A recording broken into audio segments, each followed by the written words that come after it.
In this video, we're heading to Germany and continuing our series on funeral industries around the world. And if you watched our last one on the Russian funeral industry, the German industry is on the other extreme of efficiency, which comes with its own set of problems. Please like and subscribe if you enjoy this video and learn something new. Now let's talk the German funeral industry.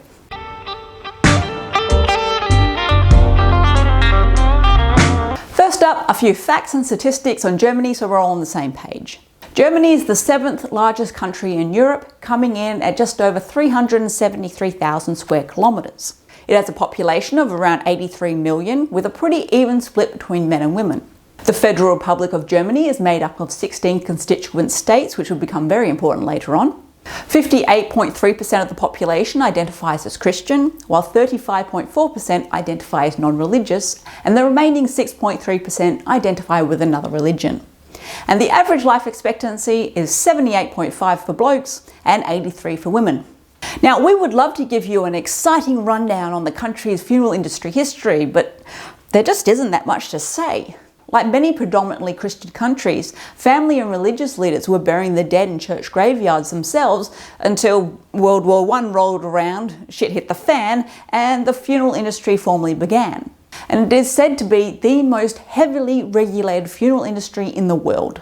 Now, there is a stereotype that Germany is efficient and they love their rules and such, which the Germans find amusing and slightly irritating, but this is going too far. So let's take a look. Bureaucracy at its finest. In Germany, there is a saying, you can't afford to die. Indeed, the costs of funerals and body disposal in Germany are amongst the highest in the world. Why? Because German laws and regulations around burial or cremation of the deceased are so tight that there is really no room for competition between companies. Additionally, with very few exceptions, the German funeral and cemetery industry is protected by laws that make burial in a cemetery mandatory, even if the deceased has been cremated. So, buried or burned, the law says you're going to be worm food. And at this point, I think it would be a good moment to read a quote that I found while researching this video on a German funeral home website. In Germany, there is an obligation to bury not only in case of burial, but also in the case of cremation, be it in a classical grave, in a columbarium, at sea, in a funeral forest, a maintenance-free communal grave complex, or on an unnamed urn field. This has weighty grief, psychological and cultural reasons and should not be interpreted as regimentation or restriction on personal freedoms. Over the years, the German people have gotten creative with how to get around these rigid laws and their high cost. One unique method of cost avoidance is the increasing trend of donating their corpses to science. Now, this is great, except that this practice has reached the point where researchers at the 33 anatomy institutes in Germany have been forced to turn away cadavers and even charge donors to accept corpses. So, good if you were the first one to think of it, and bad if you were the last one on board. Cremation. But back to cremation, which is generally very popular in Germany, with around 75% opting for that choice. But from there, things get tricky. Although it is very popular practice in many other countries, the scattering of cremated remains on land or at sea is generally prohibited in Germany. When it is done, it is almost always done legally. Indeed, many Swiss residents living near Lake Constance have long complained about the many Germans who come to spread the ashes of the deceased in the lake's waters along the Swiss shore of Lake Constance, because it is illegal to do so on the German side. Some German funeral homes even help arrange special trips to the lake where the ashes are scattered in a solemn ceremony. The law that created this oddness is called this, and literally means cemetery obligation, and was put in place in 1934 because there was a fear that decaying bodies being buried in any old place would cause an epidemic. A later amendment to it included cremains being buried as well in order to give the legal right for every individual to be able to grieve in public. Which you might think was a bit odd, but remember what was happening in Germany during the 30s and 40s. The law states that an official place of mourning is a culturally significant part of the grieving process and should be available to everyone. Now, whether this is the real reason that law came into place or not has been lost to time. But moving on, unlike most of the EU, Germany has very strict laws regulating how and who cremated remains can be handled by as well. Until recently, there was no exception to the rule that cremated remains had to be buried in a cemetery. The ashes of someone's loved one had to be turned over to the cemetery, not the family, in a sealed urn. German law traditionally made it illegal, with the exception of 2 states, for a funeral home to allow the next of kin to get their hands on cremains of their loved one prior to burial. In June 2003, a law came into place in one state that allowed cremains to be given to a family member who later can decide which cemetery the ashes should be buried. Now that was great in theory, giving people more choice as to where they could bury the cremains, but in practice it led to people keeping their remains at home and just never having them buried at all. Still illegal to do so, but since there's no real way that it can be enforced, it became a legal grey area. Keep in mind that in some German states, you are allowed to place the urn in a columbarium or an urn wall, but that's still in a cemetery. Now, parts of the funeral industry and various conservative politicians were not happy about people choosing to keep the cremains at home, and they threw a massive tantrum. And in October 2014, the law was revised to require a written statement from the next of kin designating a place for the burial of the urn, even if it wasn't in Germany.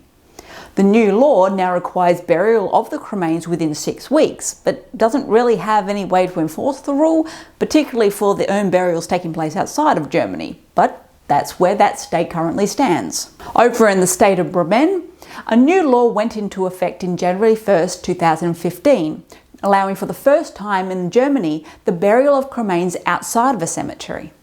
Citizens of this state can now legally bury or spread the ashes of their loved one in their own backyard or garden. But, as you would expect, there are still many hurdles to jump over first. You need a special permit, the deceased had to be living in that state prior to death, and the deceased had to have made a written declaration designating a place for their ashes and the person to take care of matters. So you really have to have done some serious death planning before you croak over there, which many people don't do, so it doesn't happen all that often. Your family must also prove that they have the legal right to deposit the ashes on the property. But again, many German people have become creative with what has been called corpse tourism. In a nutshell, to avoid the cremation restrictions in their country, many use a workaround that involves having their deceased cremated in the Netherlands, Czech Republic or Switzerland, where the costs are much lower and the laws are more liberal. The corpse is trucked out of the country for cremation, and the family of the deceased can get the remains sent back to them so they can dispose on the ashes as they wish. In this way, discount funeral operators help people avoid the costs and restrictions imposed by most German states. But of course, jumping through that many loopholes is definitely bordering on flat out illegal in the country. So on the whole, not many options going on there, and certainly the likelihood of being able to do any of the things we mentioned in our Unique Things to Do with Cremated Remains video are certainly off the table, so no becoming a sex toy in Germany then, I guess. Burial. Those Germans who choose burial over cremation usually have a very limited say in the cemetery of their choice. And because of space limitations, most German cemeteries allow their guests to rest in peace for only 10 to 30 years. After that, they must relinquish their grave to another deceased soul. Now, this is very common practice in many countries, but the difference is how long you can stay in your grave in Germany depends on how long science has said it will take you to decompose in that particular location. And therefore, depending on soil conditions, temperature, etc., you may more speedily decompose in one cemetery, so you get 10 years. And it may take a bit longer than another, so you get 30 years. It's not just one blanket amount of time. There's that evidence for that German efficiency stereotype again. And if you remember our decomposition oddities video, you'll remember that because of climate change, in some areas it is taking a lot longer for bodies to decompose. And recently, some very unfortunate grave diggers in a particular German cemetery got the shock of their lives when digging up a few not quite done corpses. So those time limits may have to be changed. And you certainly don't see that result of climate change being thrown around in the media, do you? But the restrictions don't end with the laws that dictate where a corpse has to go. Cemeteries around the world often have rules about the types of headstones and decorations you can have, so the cemetery looks tidy and nice for everyone. But many German cemeteries go that bit too far. For example, a couple recently sued a Munich cemetery organisation because they were not allowed to place a ceramic photo image of their child on the gravestone. However, they noted that in Berlin, a particular actor had been allowed such a thing on his gravestone recently. They won the case, with many saying that such strict regulations create a monotonous uniformity that makes German cemeteries very much less pleasant places to visit. And I've got family buried in cemeteries like that, and I agree. Another law that many countries around the world have is that a body must be buried in a coffin. And as those other countries have also found out, this becomes a major issue if you have a large Muslim or Jewish population whose religion dictates that they will not be buried in one. German cemeteries have always been run by the state and historically the church, but never privately. However, in 2014, the first privately run cemetery was allowed to be open to cater to Muslim burials. The head of the association who runs it had been pushing for it for over a decade. He said that 60 years ago, when Muslim Turks first arrived, most were happy to have their bodies sent back to Turkey for burial. But now their children and grandchildren who were brought up in Germany don't have that connection with Turkey and wish to be buried in Germany. More recently, the same can be said from those from Morocco, Tunisia and Algeria. That's obviously not to say that Muslim and Jewish people have never been buried in Germany, and you'd have to be a complete moron to think otherwise for what I consider obvious reasons, but it's just that now they have a specific space set aside for them. There are many good and bad points with how funerals are regulated in Germany. And it is starting to loosen the strings a little. You can now spread cremains at sea, but only in specific places. You can now scatter the cremains in a forest or hang a plaque on a tree, although only in a very few specifically designed spaces. But it is progress nonetheless.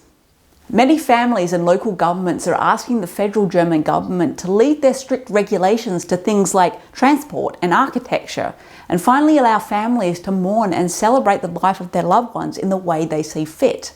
And I think they will get there eventually. Please like and subscribe if you enjoyed this video. Now, go talk death.